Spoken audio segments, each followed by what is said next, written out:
दोस्तों, अगर आप हमारे चैनल पे नए हैं तो आई सजेस्ट कि आप कहानी के पिछले भागों को भी ज़रूर पढ़ लें। वीडियो को लाइक, चैनल को सब्सक्राइब कर दें। अब हम स्टोरी को आगे बढ़ाते हैं।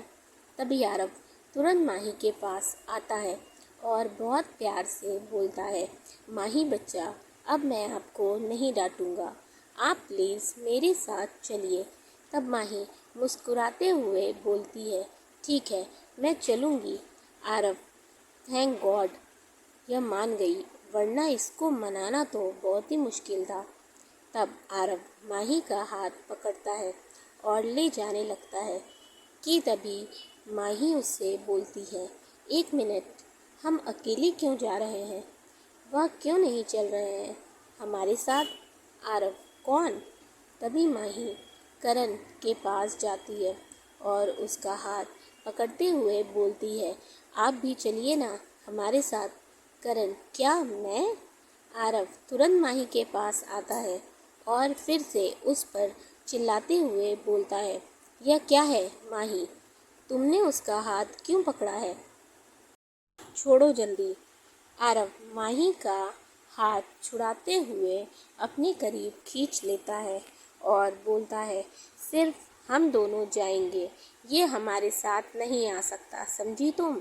तब माही रोते हुए बोलती है, फिर मैं भी आपके साथ नहीं जाऊंगी।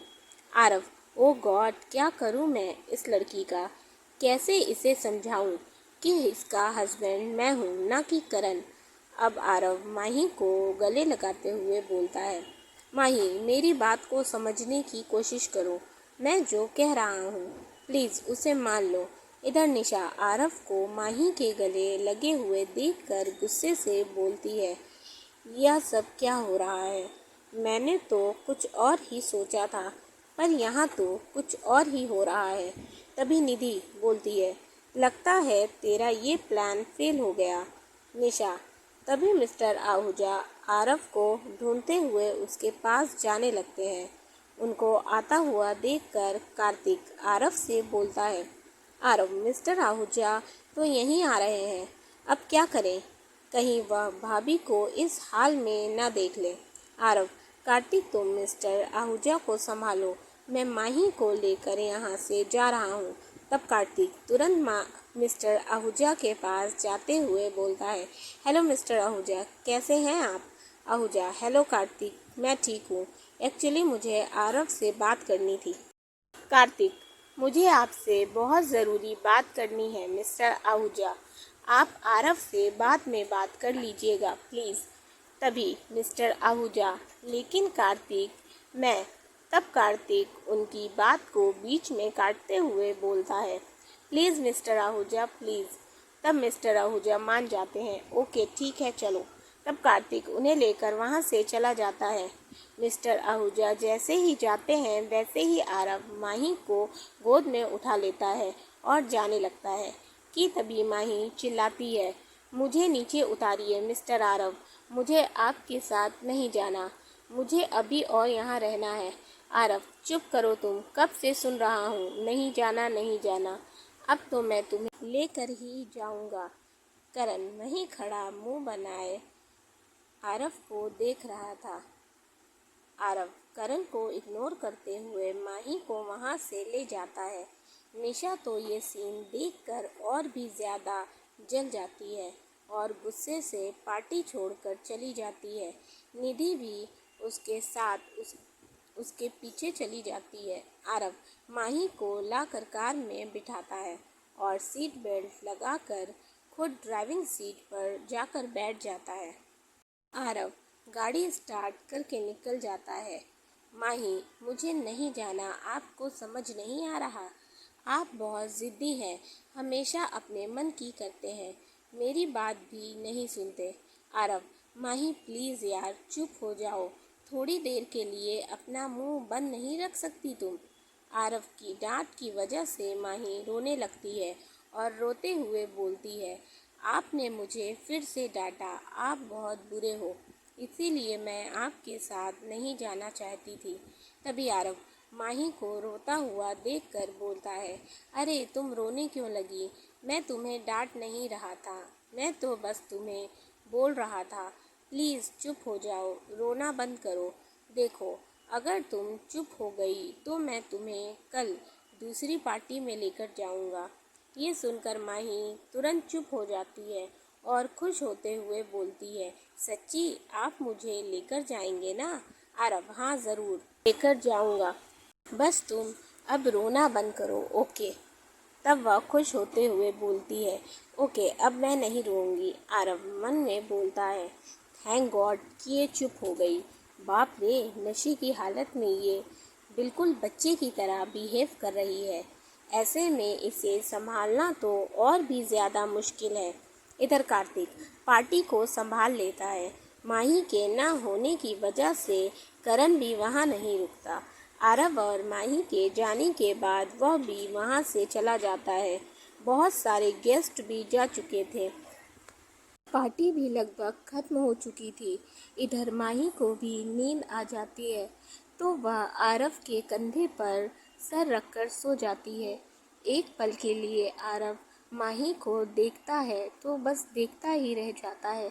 उसका मासूम सा चेहरा आरव को अपनी ओर खींच रहा था। वह धीरे से माही के चेहरे पर आई जुल्फों को हटाते हुए बोलता है, ये क्या हो रहा है मुझे माही? क्यों मैं तुम्हारी ओर इतना ज़्यादा खींचा चला आ रहा हूँ? तभी अचानक से वह माही के चेहरे पर से अपना हाथ हटाते हुए बोलता है, नहीं नहीं, ये नहीं हो सकता। मैं माही से जल्दी ही डिवोर्स लेने वाला हूँ। फिर क्यों ऐसा हो रहा है मेरे साथ? मुझे खुद को संभालना होगा।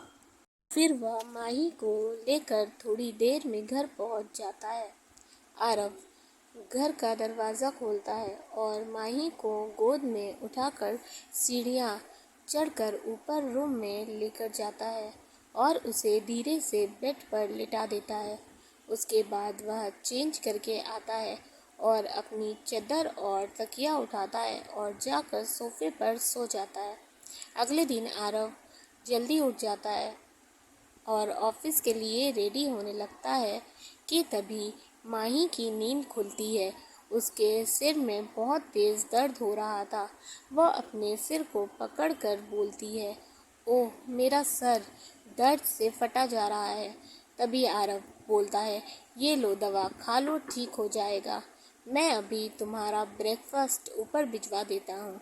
तुम नाश्ते के बाद इस मेडिसिन को खा लेना तो सर दर्द में आराम मिल जाएगा। तभी माही आरव से पूछती है, मिस्टर आरव, हम कल रात घर कब आए? और मैंने अपने कपड़े भी चेंज नहीं किए। मुझे कुछ याद क्यों नहीं आ रहा? मुझे बस इतना ही याद है कि मैंने वो जो जूस पिया था उसके पीने के बाद मुझे अचानक से चक्कर आने लगा था। इसके बाद से मुझे कुछ भी याद नहीं। तब आरव बोलता है, माही कल के बारे में ज़्यादा मत सोचो। तुम पहले फ्रेश होकर नाश्ता कर लो, उसके बाद बात करते हैं, ओके? माही, नहीं मिस्टर आरव, प्लीज़ आप पहले मुझे बताइए, मुझे कुछ याद क्यों नहीं आ रहा, प्लीज़। तब आरव बोलता है, अच्छा ठीक है, बताता हूँ। तुमने जो जूस पिया था उसमें नशा था। किसी ने उसमें कुछ मिला दिया था जिससे तुम्हें नशा चढ़ गया था।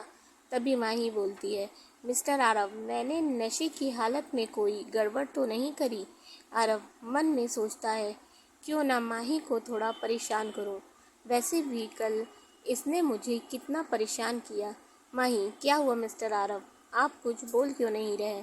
तब आरव सीरियस होकर बोलता है, माही, तुमने कल इतनी बड़ी गड़बड़ की कि पूछो मत। तुमने कल पार्टी में खूब तमाशा किया और मेरी बहुत बेइज्जती करवाई। तुम अपने होश में ही नहीं थी। यह सुनकर माही की आंखों में आंसू आ जाते हैं। तभी आरव जो मुंह दबाकर हंस रहा था, माही की आंखों में आंसू देखकर बोलता है, अरे तुम रो क्यों रही हो? माही रोते हुए बोलती है, I am sorry mister Aarav, मैंने इतना बड़ा तमाशा कर दिया। मेरी वजह से आपकी कितनी बेइज्जती हुई होगी। यह बोलकर वह और ज़्यादा रोने लगती है। आरव उसे रोते हुए नहीं देख पाता, इसीलिए वह तुरंत बोलता है, अरे मैं मजाक कर रहा था, तुमने ऐसा कुछ नहीं किया है। हाँ, तुम नशे में ज़रूर थी, पर तुमने कोई गड़बड़ नहीं की। मैंने तो बस तुम्हें परेशान करने के लिए ये सब कहा था। तभी माही अपने आंसू पोंछते हुए बोलती है, क्या आप मजाक कर रहे थे? ऐसा मजाक कौन करता है? आपको पता है मैं कितना डर गई थी। आरव हंसते हुए बोलता है, क्या करूं, तुम्हें परेशान करने में मुझे बहुत मज़ा आता है। माही तुरंत एक पिलो उठाती है और आरव की ओर फेंकते हुए बोलती है, आप बहुत बुरे हैं मिस्टर आरव। आरव तुरंत उस पिलो को कैच करते हुए बोलता है, लेकिन माही, भले ही तुमने कोई तमाशा नहीं किया हो, लेकिन तुमने मुझे बहुत परेशान किया। माही, मतलब? आरव, तुम कल घर ही नहीं आना चाहती थी, और तो और तुम उस करण को अपने साथ चलने को बोल रही थी। तुम उससे कुछ ज़्यादा ही स्वीटली बिहेव कर रही थी। ऐसा लग रहा था जैसे तुम्हारा हस्बैंड मैं नहीं, वो करण है। माही, आप अभी भी मुझसे मजाक कर रहे हैं ना मिस्टर आरव? मैं मिस्टर करण को भला क्यों बोलूँगी हमारे साथ चलने के लिए?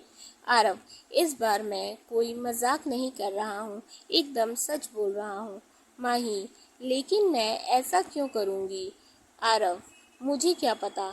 अब तुम ये सब छोड़ो और फ्रेश होकर नाश्ता कर लो। यह बोलकर आरव वहाँ से चला जाता है। आरव नीचे जाता है और ब्रेकफास्ट करने के लिए बैठ जाता है। तभी वह संदीप से पूछता है, संदीप अंकल कहाँ हैं? अभी तक आए नहीं ब्रेकफास्ट करने? संदीप, सर मैंने आनंद सर को बोल दिया है, वो बस आते ही होंगे। तभी आनंद भी आ जाते हैं। गुड मॉर्निंग बेटा। Aarav, good morning uncle. Anand, बेटा माही कहाँ है? हमारे साथ ब्रेकफास्ट नहीं करे? आरव आनंद को कल रात के बारे में नहीं बताना चाहता था। तभी आनंद, क्या हुआ आरव, कहाँ खो गए? आरव, वो एक्चुअली अंकल, माही के सर में बहुत दर्द था, इसीलिए उसका ब्रेकफास्ट रूम में ही भिजवा दिया। आनंद, अच्छा, तो तुमने उसे मेडिसिन दी? आरव, जी अंकल, दे दी है।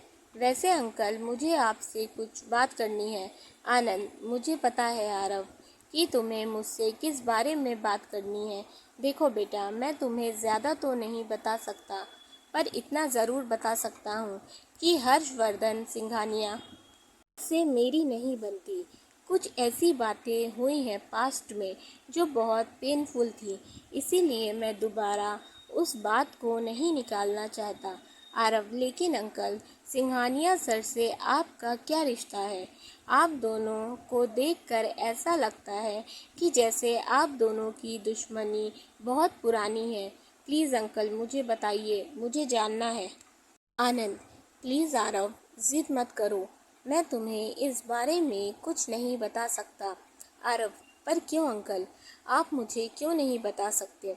ठीक है, आप मुझे नहीं बता सकते तो कोई बात नहीं, मैं मिस्टर सिंघानिया से पूछ लूँगा। आनंद, तुम समझ क्यों नहीं रहे हो आरव? मैं नहीं चाहता कि मेरी वजह से तुम्हारा रिश्ता हर्षवर्धन से खराब हो और तुम उससे इस बारे में कोई बात नहीं करोगे। तुम उनसे कुछ नहीं पूछोगे। ये हम दोनों के बीच की बात है, इसीलिए मैं नहीं चाहता कि तुम इनमें इन्वॉल्व हो। आरव, पर अंकल। तभी आनंद आरव की बात को बीच में काटते हुए बोलते हैं, बेटा प्लीज़, अब इस टॉपिक पर कोई डिस्कशन नहीं होगा। तब आरव कुछ नहीं बोलता, वह चुपचाप से ब्रेकफास्ट करता है और ऑफिस के लिए निकल जाता है। वहीं माही सीढ़ियों पर खड़ी सब सुन रही थी। इधर आरव ऑफिस पहुंचता है तो उसका मूड बहुत ऑफ था, जिसकी वजह से उसका सारा गुस्सा निशा पर ही निकल जाता है। वह निशा से एक इम्पॉर्टेंट फाइल मांगता है, लेकिन निशा गलती से उस फाइल की जगह दूसरी फाइल दे देती है। बस फिर क्या था, आरव गुस्से से लाल निशा को खूब सुनाता है, आपसे एक काम नहीं होता। मैंने आपसे कौन सी फाइल मंगाई थी और आप कौन सी फाइल उठा कर लाई हैं? निशा की आंखों में आंसू आ जाते हैं, क्योंकि आज से पहले आरव ने उसे इतना कभी नहीं सुनाया था। तभी मिस्टर रजत आरव की आवाज़ सुनकर केबिन में आते हैं तो देखते हैं कि आरव निशा पर बरस रहा था। मिस्टर रजत आरव का यह गुस्सा पहली बार देख रहे थे। तभी निशा आरव से बोलती है, सॉरी सर, दोबारा से ऐसी गलती नहीं होगी। आइंदा से मैं इस बात का ध्यान रखूंगी। प्लीज़ सर, इस बार माफ़ कर दीजिए। आरव, कितनी बार माफ़ करूं मैं आपको? हर बार आप कोई ना कोई गलती करती रहती हैं, हर बार माफ़ी मांगती हैं। तभी रजत बोलते हैं, सर प्लीज़ आप शांत हो जाइए, मैं दूसरे एम्प्लॉय से कहकर फ़ाइल आपके केबिन में भिजवाता हूँ। आरव, प्लीज़ मिस्टर रजत जल्दी भिजवाइए, वो फ़ाइल बहुत इम्पॉर्टेंट है, वो मुझे अभी चाहिए। Mister Rajat, don't worry sir, मैं जल्दी ही आपके पास भिजवाता हूँ। फिर रजत निशा को डांटते हुए बोलते हैं, तुमसे एक काम नहीं होता। उस दिन भी तुमने ऐसी ही गड़बड़ की थी जब मैंने तुमसे फ़ाइल मंगाई थी, और आज भी तुमने फिर से वही गलती की। लोग अपनी गलतियों से सीखते हैं, पर तुम अब खड़ी क्या हो? जाओ यहाँ से। एक काम तो तुमसे होता नहीं, खामखा सर को इतना गुस्सा दिला दिया। अब जाओ यहाँ से। तब निशा आंखों में आंसू के साथ गुस्सा लिए केबिन से बाहर चली जाती है। इधर हर्षवर्धन अपने ऑफिस के केबिन में बैठे हुए थे कि तभी उनका फ़ोन रिंग होता है। वह जैसे ही अपने फ़ोन को देखते हैं तो एकदम खुश हो जाते हैं और तुरंत कॉल रिसीव करते हैं। उधर से आवाज़ आती है, हेलो हर्ष अंकल, कैसे हैं आप? हर्षवर्धन मुस्कुराते हुए बोलते हैं, फाइनली तुम्हें मेरी याद तो आई। मुझे तो लगा था कि तुम मुझे भूल ही गए हो। तभी वो शख्स बोला, कैसी बातें कर रहे हैं आप अंकल, मैं अपने हर्ष अंकल को कैसे भूल सकता हूँ? हर्षवर्धन, तब तुम हमसे मिलने इंडिया क्यों नहीं आ रहे हो, बोलो। वह शख्स थोड़ी देर खामोश रहता है, फिर बोलता है, आप तो बस जानते हैं ना अंकल कि मैं वहाँ क्यों नहीं आ रहा हूँ। हर्षवर्धन, जानता हूँ बेटा, पर तुम पास्ट को लेकर कब तक चलोगे? वो तूफान हम सब के लिए किसी हादसे से कम नहीं था, लेकिन बेटा हमें उस हादसे से बाहर आना होगा। तुम समझ रहे हो ना? आई नो अंकल, मैं पूरी कोशिश कर रहा हूँ। ओके अंकल, अब मैं रखता हूँ। तभी हर्षवर्धन, तुम यहाँ वापस आओगे ना? जिस दिन लगेगा कि मुझे वहाँ आना चाहिए तो मैं उस दिन ज़रूर आऊँगा। हर्षवर्धन, ओके बेटा, मैं तुम्हें फोर्स नहीं करूँगा, जैसे तुम ठीक समझो। यह बोलकर हर्षवर्धन फ़ोन रख देते हैं। दोस्तों, अगर आपको कहानी पसंद आ रही है, वीडियो अच्छा लगा तो वीडियो को लाइक कर दें, चैनल को सब्सक्राइब करना बिल्कुल ना भूलें। अपने फीडबैक हमारे साथ ज़रूर शेयर करें। Thank you for watching and keep supporting. Love you all.